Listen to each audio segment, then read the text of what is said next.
Hello guys, welcome to J R F zone में आप सभी का स्वागत है। उम्मीद करता हूँ आप सभी बहुत अच्छे होंगे और अपनी पढ़ाई लगातार कर रहे होंगे। हम सभी कम्युनिकेशन को डिस्कस कर रहे थे। कम्युनिकेशन में आज इफेक्टिव क्लासरूम कम्युनिकेशन अर्थात प्रभावी कक्षा संचार जिसे हम बोलते हैं, कक्षा में हम प्रभावी कम्युनिकेशन या इफेक्टिव कम्युनिकेशन कैसे करेंगे, कुछ इसी पर डिपेंड होगी हमारी क्लास। अगर इस टॉपिक को देखेंगे तो यूजीसी नेट पेपर 1 में एनटीए जो आप सभी से क्वेश्चन पूछता है, क्वेश्चन की प्रकृति को अगर आप देखेंगे तो बहुत कॉमन क्वेश्चंस होते हैं। मोस्ट ऑफ द टाइम आप बगैर किसी थियरी के, बगैर किसी क्लास के भी ऐसे सवालों के जवाब दे सकते हैं अगर थोड़ा सा कॉमन सेंस प्रयोग करेंगे। तो आज जो हम क्लास अटेंड करेंगे उसमें मोस्ट ऑफ द क्वेश्चंस ही होंगे। कुछ बातें मैं आपको बतलाऊंगा, उतनी बातें अगर आप ध्यान में रखते हैं तो जो क्लासरूम कम्युनिकेशन से सवाल आपसे बनेंगे उनको आप बहुत ही इजीली टैकल कर लेंगे। तो सेशन महत्वपूर्ण है, भले सवाल टॉपिक सरल है लेकिन सवाल यहाँ से बनते हैं। तो आइए इस सेशन की शुरुआत करते हैं और समझते हैं इफेक्टिव क्लासरूम कम्युनिकेशन क्या होता है। अगर बच्चा क्लासरूम कम्युनिकेशन की बात की जाए तो क्लासरूम में जो कम्युनिकेशन होता है, क्लास में मोस्ट ऑफ द एलिमेंट्स के रूप में एक टीचर होता है, दूसरा स्टूडेंट होता है। अगर क्लासरूम में कम्युनिकेशन की बात होगी तो मतलब टीचर स्टूडेंट से कम्युनिकेशन करता है और स्टूडेंट टीचर से कम्युनिकेशन करता है। इस प्रक्रिया को कहा जाता है स्टूडेंट और टीचर आपस में इंटरेक्शन कर रहे हैं। स्टूडेंट और टीचर आपस में इंटरेक्शन कर रहे हैं। अगर स्टूडेंट टीचर का आपस में प्रॉपर इंटरेक्शन हो रहा है, इसका मतलब है क्लासरूम में कम्युनिकेशन हो रहा है। अगर उस इंटरेक्शन की प्रक्रिया में एक दूसरे को हम फीडबैक दे रहे हैं तो हम कहेंगे कि वो जो कम्युनिकेशन की प्रक्रिया है, वो संवाद की प्रक्रिया है, वो इफेक्टिव क्लासरूम कम्युनिकेशन है या इफेक्टिव कम्युनिकेशन की प्रक्रिया है। मतलब हमारे कहने का मतलब है कि एक कम्युनिकेशन अगर दो इंडिविजुअल्स के बीच में हो रहा है या 2 और मोर ग्रुप के बीच में हो रहा है कम्युनिकेशन, लेकिन उस कम्युनिकेशन में एक तो इंटरेक्शन आवश्यक है। इंटरेक्शन तो हो रहा है, कम्युनिकेशन हो रहा है, तो उस कम्युनिकेशन की प्रक्रिया में फीडबैक एक बहुत ही आवश्यक तत्व है। अगर फीडबैक मिल रहा है एक दूसरे को, मतलब कि उस कम्युनिकेशन की प्रक्रिया को हम इफेक्टिव कम्युनिकेशन की प्रक्रिया बोलते हैं। ठीक है। अब भाई अगर हम कम्युनिकेशन कर रहे हैं मतलब है कि हम इंफॉर्मेशन को एक्सचेंज कर रहे हैं, अपने आइडियाज को, अपने व्यू ऑफ पॉइंट को बच्चों तक क्या कर रहे हैं, शेयर कर रहे हैं, बच्चों से बाद में फीडबैक ले रहे हैं। तो ये जो प्रक्रिया है, ये प्रक्रिया क्लासरूम कम्युनिकेशन कहलाती है। एक इफेक्टिव क्लासरूम में कौन कौन से एलिमेंट्स आपको देखने को मिलने चाहिए? तो फर्स्ट ऑन भाई जो टीचर हो वो इफ़िशिएंट टीचिंग करे। दूसरा पॉजिटिव लर्निंग इन्वायरमेंट तैयार करे, एक ऐसा इन्वायरमेंट जो कि लर्निंग के लिए बहुत अच्छा हो, पॉजिटिव हो, सकारात्मक हो। दूसरा वो प्रभावी टीचिंग करे, प्रभावी शिक्षण करे। प्रभावी शिक्षण वो कैसे कर सकता है? फर्स्ट ऑफ ऑल भाई कंटेंट पे उसकी अच्छी पकड़ होनी चाहिए, टाइम को अच्छे से मैनेज करे, वो अपने लेसन प्लान बना के आए, घर से खुद पढ़ के आए। ठीक है। वो बच्चों की नीड्स के अनुसार, बच्चों की रुचि के अनुसार कंटेंट को तैयार करे, तो आप एफिशिएंट टीचिंग तब कर पाएंगे। Next on fostering the interaction of student engagement and learner centric behaviour. इसका मतलब है भाई कि जो टीचर होगा वो इंटरेक्शन को फोकस करेगा, मतलब स्टूडेंट ज़्यादा से ज़्यादा टीचर से क्या करे, इंटरेक्ट करे और अपने डाउट्स को पूछे। वो स्टूडेंट की इंगेजमेंट क्लास में बना के रखे। दूसरा जो टीचर का बिहेवियर होना चाहिए वो लर्नर सेंट्रिक होना चाहिए, बच्चों की नीड्स के अनुसार, बच्चों की रुचि के अनुसार क्लास में मॉडिफिकेशन या कक्षा में बदलाव ला सके। ठीक। Next on ensuring the maximum assessment and educational goals. ठीक है। मैक्सिमम असेसमेंट, जो टीचर है वो मैक्सिमम असेसमेंट करे जिससे वो बच्चे का आकलन कर सके। दूसरा भाई जो एजुकेशनल गोल्स है उसको अचीव करना भी सुनिश्चित कौन करेगा? टीचर करेगा। नेक्स्ट ऑन एनालिटिकल, जो टीचर होना चाहिए वो एनालिटिकल हो। एनालिटिकल कहने का मतलब है कि भाई जो कॉम्प्लेक्स टॉपिक होगा टीचर उसको ब्रेक डाउन करेगा सिंपल टॉपिक्स में, जिससे बच्चा उसको आसानी से अंडरस्टैंड कर सके, आसानी से उसको समझ सके। नेक्स्ट ऑन एडजस्टेबल है, मतलब able to adapt style, teacher ऐसा हो जो कि फ्लेक्सिबल हो, एडजस्टेबल हो, वो बच्चों की नीड्स और बच्चों के इंटरेस्ट के अनुसार खुद में परिवर्तन कर सके या खुद में वो स्टाइल ला सके। नेक्स्ट ऑन प्रोग्रेसिव, उसका जो नेचर होना चाहिए प्रोग्रेसिव होना चाहिए, प्रोग्रेसिव व्यू ऑफ पॉइंट होना चाहिए, जिससे ये सकारात्मक एक प्रगतिशील विचारधारा बच्चों के अंदर बिल्ड कर सके। ठीक है, रेसिप्रोकल का मतलब है भाई जो कम्युनिकेशन होना चाहिए क्लास का या सक्सेसफुल कम्युनिकेशन पारस्परिक होता है, रेसिप्रोकल होता है। पारस्परिक कहने का मतलब इस जिसमें स्टूडेंट और टीचर दोनों इन्वॉल्व होते हैं। ट्रांसफॉर्मेशन का मतलब यहाँ पे है भाई कि जो इफेक्टिव क्लासरूम कम्युनिकेशन है वो टीचिंग लर्निंग प्रोसेस को क्या करती है, पूरी तरीके से ट्रांसफॉर्म कर देगी। अगर बच्चे की रुचि, बच्चे की नीड, बच्चे के अनुसार, लर्नर सेंट्रिक यही बोलता है ना, बच्चे के अनुसार टीचर क्या करेगा, खुद में फ्लेक्सिबिलिटी ले आएगा, खुद में बदलाव लाएगा और वो इंटरेक्शन को फोकस करेगा, पॉजिटिव लर्निंग इन्वायरमेंट तैयार करेगा, मैक्सिमम टाइम असेसमेंट करेगा जिससे बच्चों की कमियों को आइडेंटिफाई कर सके, एजुकेशनल गोल्स को माइंड में रखेगा, कॉम्प्लेक्स टॉपिक्स को वो ब्रेक डाउन करके सिंपल टॉपिक में कन्वर्ट कर देगा। ठीक है, प्रोग्रेसिव व्यू ऑफ पॉइंट होगा उसका। तो जो आपका कम्युनिकेशन होगा या अगर टीचर कक्षा में है तो जो कक्षा का कम्युनिकेशन होगा वो बहुत ही इफेक्टिव होगा, बहुत ही प्रभावशाली होगा। ये जो टर्म हम रेड किए हैं या यहाँ सबसे सवाल आपसे पूछे गए हैं, तो इन बातों को आपको ध्यान में रखिए कि कोई बहुत विशेष बातें नहीं है, लेकिन अगर आप एक टीचर के रूप में खुद को रख के कक्षा में रखेंगे तो ये सारी बातें आपके माइंड में वैसे भी आ जाएंगी। ठीक है, आगे चलते हैं।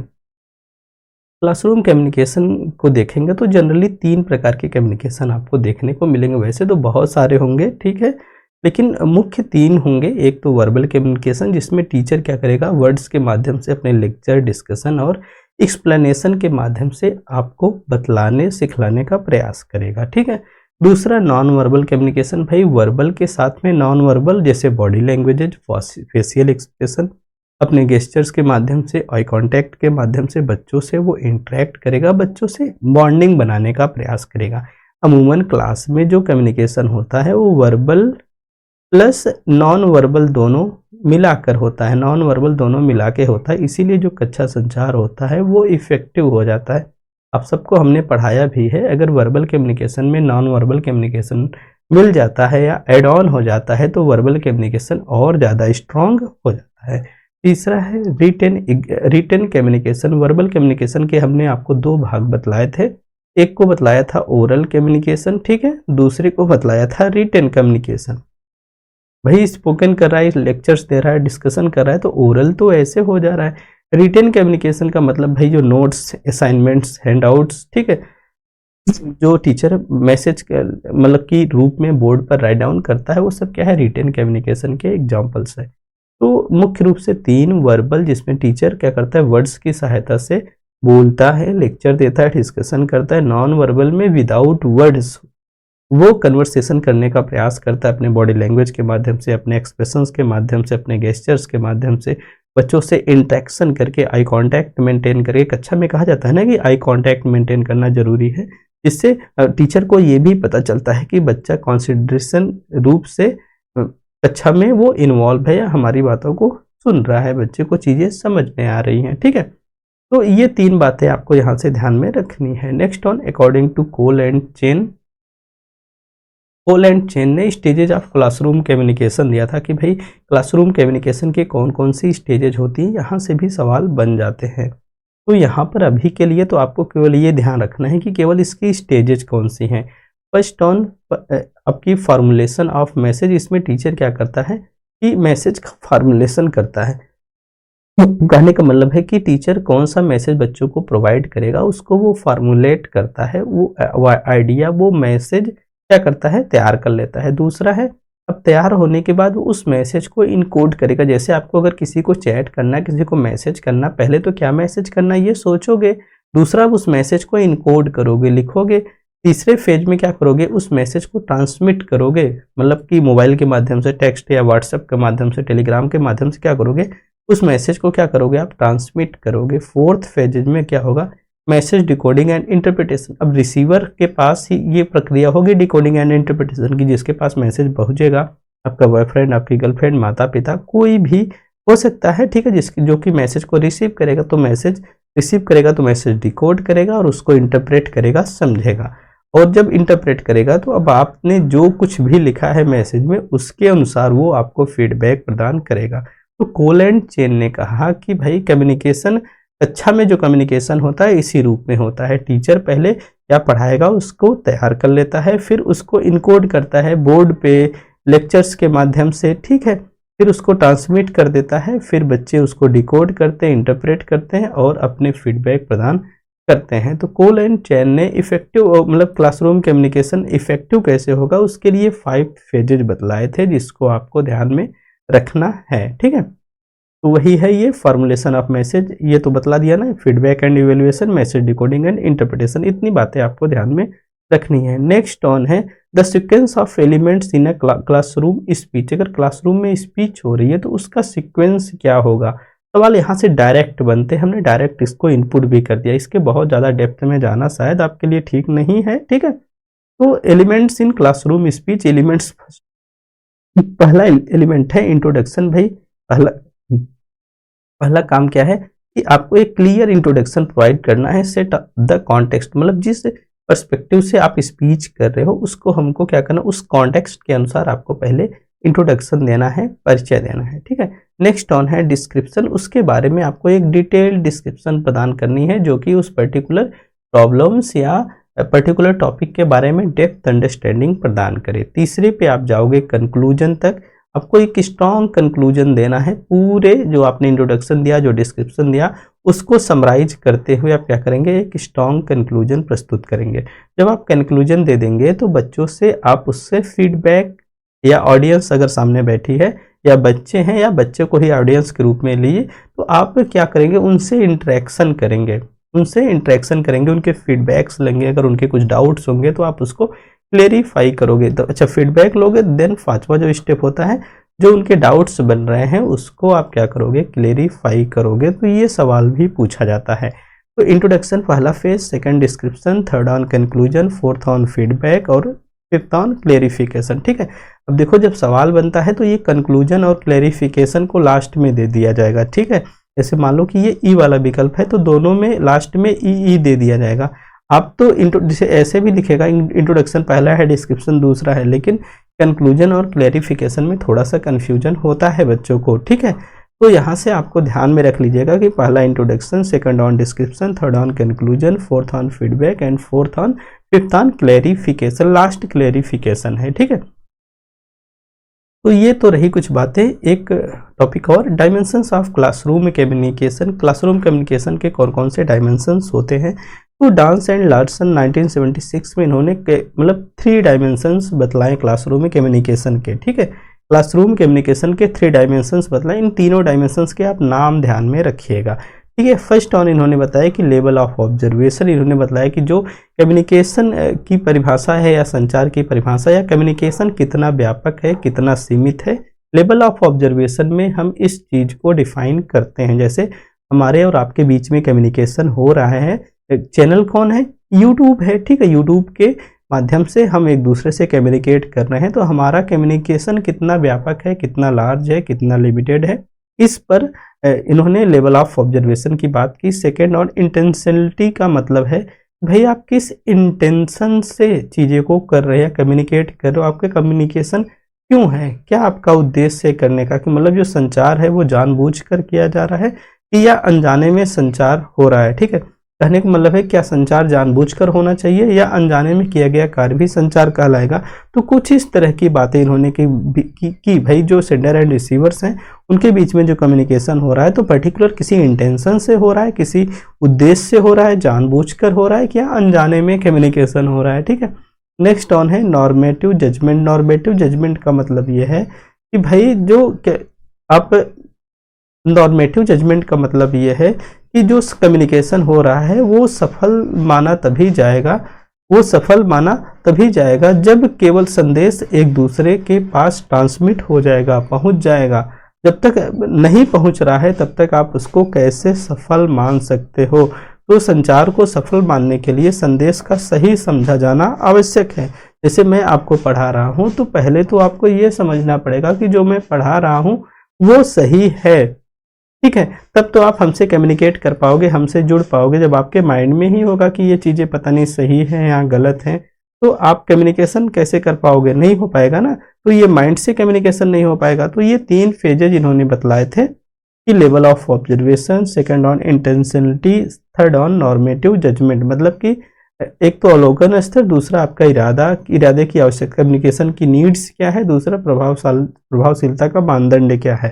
ठीक है, कि आपका संदेश क्यों सफल माना जाए, उसके स्टैंडर्ड क्या है, उसके क्राइटेरियाज क्या है, ये 3 बातें इन्होंने बतलाई कम्युनिकेशन के डायमेंशंस के रूप में। ठीक है, तो यहाँ से भी सवाल बनते हैं, इनके फेजेस से सवाल बनते हैं, तो आपको ध्यान में रखना है। किसने दिया था? डांस एंड लॉर्सन 1976 में इन्होंने 3 डायमेंशन कम्युनिकेशन के बतलाए थे। ठीक है, तो इसके बाद अब सवाल है, बस इतनी बातें आपको मेरी ध्यान में रखनी है। उसके बाद हम आपसे लगभग 10-15 सवाल डिस्कस कर रहे हैं, जिसको आप अगर ध्यान से देख लेंगे, समझ लेंगे, तो कम्युनिकेशन के सवालों को आसानी से टैकल कर लेंगे। तो जो बातें हमने आपको बतलाई उतनी बातों को आप ध्यान में रखिए। ठीक है, एक बार रिवाइज कर दें। अगर कम्युनिकेशन के लिए हमने बोला भाई क्लासरूम में एक्सचेंज ऑफ इंफॉर्मेशन होता है, आइडियाज का एक्सचेंजमेंट होता है, फीडबैक बच्चे देते हैं टीचर को, टीचर फीडबैक देता है बच्चों को। ठीक है, टीचर को efficient teaching, positive learning environment तैयार करना चाहिए बच्चों को इंटरेक्शन के लिए, स्टूडेंट की इंगेजमेंट को, लर्नर सेंट्रिक बिहेवियर अपनाना चाहिए। टीचर मैक्सिमम असेसमेंट करे, इससे बच्चों की कमियों को समझ सके, एजुकेशनल गोल्स को ध्यान में रखे। अगर एनालिटिकल या कॉम्प्लेक्स टॉपिक है तो उसको ब्रेक डाउन करके इजी बनाएं, बच्चों की नीड्स इंटरेस्ट के अनुसार क्या करें, अपनी स्टाइल को चेंज करे, प्रोग्रेसिव व्यू ऑफ पॉइंट रखे, रेसिप्रोकल कम्युनिकेशन होना चाहिए। ठीक है, पारस्परिक आपस में संवाद होने चाहिए। और जो इफेक्टिव क्लासरूम कम्युनिकेशन है वो टीचिंग लर्निंग प्रोसेस को क्या करता है? ट्रांसफॉर्म कर देता है। तो इतनी बातें, बाकी कोल एंड चेन के अनुसार जो स्टेप्स हैं, formulation of message, message encoding, transmission, third on decoding and interpretation, and fifth on feedback and evaluation आपको ध्यान में रखना ही है। सीक्वेंस आपको ध्यान में रखने हैं। ठीक है, क्लासरूम स्पीच के first on introduction, second on description, third on conclusion, feedback and clarification, ये बातें ध्यान रखनी है। बाकी डांस का ये क्लासरूम कम्युनिकेशन के 3 dimensions, level of observation, second on intentionality and third on normative judgement. ठीक है, चलिए सवाल की तरफ चलते हैं। First on effective classroom communication will enable. Effective classroom communication क्या क्या इनेबल करता है? तो आप ध्यान से देखे होंगे, तो पहले ही स्लाइड में इफेक्टिव टीचिंग की बात हुई थी। भाई इफेक्टिव क्लासरूम इफेक्टिव टीचिंग को इनेबल करता है, बच्चों के इंटरेस्ट को ध्यान में रखता है, और मिनिमम असेसमेंट नहीं करता है, मैक्सिमम असेसमेंट की बात करता है। दूसरा interaction between teacher and student, इसकी बात करता है। ठीक है, अर्थात ये विकल्प राइट डाउन है, ये विकल्प राइट है, और ये विकल्प राइट है। भाई टीचर सेंट्रिक बिहेवियर की बात नहीं करता है, वो लर्नर सेंट्रिक बिहेवियर की बात करता है। इफेक्टिव क्लासरूम कम्युनिकेशन इस हिसाब से देखेंगे तो ए, बी और डी इसका राइट आंसर होगा। उम्मीद करता हूं समझ आया होगा। Next, effective classroom communication is intended to make learners acquire new. ठीक है, इफेक्टिव क्लासरूम कम्युनिकेशन लर्नर्स के लिए क्या नया एक्वायर करने की बात करता है? तो बहुत ही सिंपल है भाई। देखिए, अगर उसको नॉलेज मिले तो बहुत अच्छा है बच्चे को। इफेक्टिव क्लासरूम कम्युनिकेशन के दौरान अगर बच्चे को नॉलेज मिले तो बहुत अच्छी बात है। अगर वो बिहेवियर हासिल करे ये भी बहुत अच्छी बात है। सॉफ्ट स्किल्स उसको मिले ये भी बहुत अच्छी बात है। वो उसको अग्रेसिव बनाया जाए ये तो गलत बात है ना। हाइपर किसी भी गतिविधि पे हाइपर रिएक्शन करे, ओवर रिएक्शन करे, ये भी तो गलत बात है। तो जो सवाल कम्युनिकेशन के बनते हैं क्लासरूम कम्युनिकेशन से, ये व्यवहारिक सवाल होते हैं। तो इसके लिए ज़रूरी नहीं है कि सारी बातें आपको थ्योरीज में मिले ही, आप कॉमन सेंस लगाएंगे तो आराम से सवाल कर जाएंगे। ठीक है, तो इस हिसाब से देखेंगे तो इसका जो ए बी सी होगा वो राइट विकल्प बन जाएगा। Next on effective classroom communication can transform. Effective classroom communication क्या ट्रांसफॉर्म कर सकता है? एकेडमिक एडमिनिस्ट्रेशन को, एकेडमिक मार्केटिंग को, मैनेजमेंट स्ट्रेटजीज को। नहीं भाई, हमने पढ़ा effective classroom communication teaching learning process को ट्रांसफॉर्म कर सकता है। नेक्स्ट ऑन है to be effective classroom communication must be. तो इफेक्टिव क्लासरूम कम्युनिकेशन है उसमें क्या आवश्यक है? Top down approach. ठीक है, टॉप डाउन अप्रोच नहीं क्लियर कर सकते हैं। ठीक है, नेक्स्ट ऑन एनालिटिकल होना चाहिए, सही बात है। एडजस्टेबल होना चाहिए टीचिंग, सही बात है। क्लासरूम कम्युनिकेशन और प्रोग्रेसिव अगर हो तो जो क्लासरूम कम्युनिकेशन है बी इफेक्टिव बन जाएगा। अनरिस्पॉन्सिव ऐसा तो नहीं चाहिए भाई, हमें रिस्पॉन्सिव चाहिए, कुल मिला के अनरिस्पॉन्सिव नहीं चाहिए। तो 3 बी डी ई इसके राइट विकल्प बन जाएंगे। हमें जो बच्चों को पढ़ाना होता है तो हम डाउन टू टॉप चलते हैं, ना कि टॉप टू डाउन चलते हैं। ठीक है, नेक्स्ट ऑन चले हम। To be effective classroom communication must be हो तो गया ये। Which of the following elements a good classroom communication. Good classroom communication में क्या क्या एडॉप्ट होना चाहिए। अगर आपको 7C याद होगा तो आप आराम से सवाल कर जाएंगे। 7C ऑफ कम्युनिकेशन हमने आपको बतलाया था कि कॉन्सेप्ट सीरीज जब हमने आप ध्यान में रखिएगा कि कॉन्सेप्ट जो सीरीज हमने स्टार्ट की है उसमें एक 7C 4P एंड 4C करके वीडियो आई होगी। उसमें हमने आपको 7C ऑफ कम्युनिकेशन बतलाया था। उसमें करेक्टनेस, कोर्टेसी एंड कोहेरेंस इसका राइट आंसर होगा। तो इस हिसाब से देखेंगे तो ए बी और ई इसका राइट आंसर बनेगा। ए बी और ई इसका राइट आंसर बनेगा। तो उस वीडियो को अगर आप नहीं देखे हैं तो एक बार जाके देख लीजिएगा, वहां से आपके डाउट क्लियर हो जाएंगे। ठीक है, करेक्टनेस, कोर्टेसी एंड कोहेरेंस ये तो हो गया। नेक्स्ट वन है successful communication in classroom teaching is. Classroom communication जो है successful communication in classroom teaching is. ठीक है, सक्सेसफुल कम्युनिकेशन क्लासरूम टीचिंग में कब होगा, जब आपका जो क्लासरूम टीचिंग होगी या कम्युनिकेशन आपका रेसिप्रोकल होगा। रेसिप्रोकल का कहने का मतलब है जो स्टूडेंट है और जो टीचर है, स्टूडेंट और टीचर आपस में क्या करेंगे, पारस्परिक संवाद करेंगे, आपस में पारस्परिक संवाद करेंगे। तो जो आपकी क्लासरूम कम्युनिकेशन है आपका वो क्या हो जाएगा, इफेक्टिव हो जाएगा। रेसिप्रोकल कम्युनिकेशन करेंगे, पारस्परिक संवाद करेंगे, कौन कौन, स्टूडेंट और टीचर। ठीक है, next on the sequence of elements. अच्छा, ये सारे जो सवाल हैं ये सारे सवाल आपके PYQs हैं। अगर आप कोई PYQ पेपर 1 की रखे हैं लेटेस्ट की 19 के बाद की, तो आप देखेंगे कम्युनिकेशन के यूनिट से ये सारे सवाल जितने भी हमने इसमें ऐड ऑन किए हैं सबके सब PYQs हैं, सबके सब आपके एग्जामिनेशन में आए हैं। The sequence of elements in classroom speech is. देखिए वो जो हमने अभी इसके पहले देखा कि भाई सीक्वेंस क्या है एलिमेंट्स का क्लासरूम स्पीच का। जब भी ऐसे सवाल फेजेज वाले सवाल आए तो आप ये आइडेंटिफाई करने का प्रयास करो कि कौन सा पहला स्टेप है या कौन सा लास्ट स्टेप है। देखो यहाँ से इंट्रोडक्शन हमको पता चल रहा है कि ये पहला स्टेप होगा, हमें कंफ्यूजन यहाँ पर होगा क्लेरिफिकेशन और कंक्लूजन को लेके। देखो ये तो ऐसे ही खत्म हो गया। ठीक है, पहले स्टेप में ए आएगा तो ये वाला तो ऐसे ही काट दो और ये वाला काट दो। ठीक है, अब बच कौन रहा है, ये बच रहा है और ये बच रहा है, मतलब डी और ई में आपको कंफ्यूजन है, ये सोचना पड़ेगा। ठीक है, तो हमने जो स्टेप्स आपको बतलाए, पहले के लिए इंट्रोडक्शन, दूसरे के लिए डिस्क्रिप्शन, तीसरे के लिए हमने बतलाया फीडबैक और चौथे के लिए आपको बतलाया कंक्लूजन और पांचवे के लिए क्लेरिफिकेशन। तो आपको ध्यान में रखना है क्लेरिफिकेशन लास्ट में आएगा। तो ये स्पीच के क्या है, एलिमेंट्स हैं, इसके सीक्वेंस है। Next on the golden rule that communicators should follow are.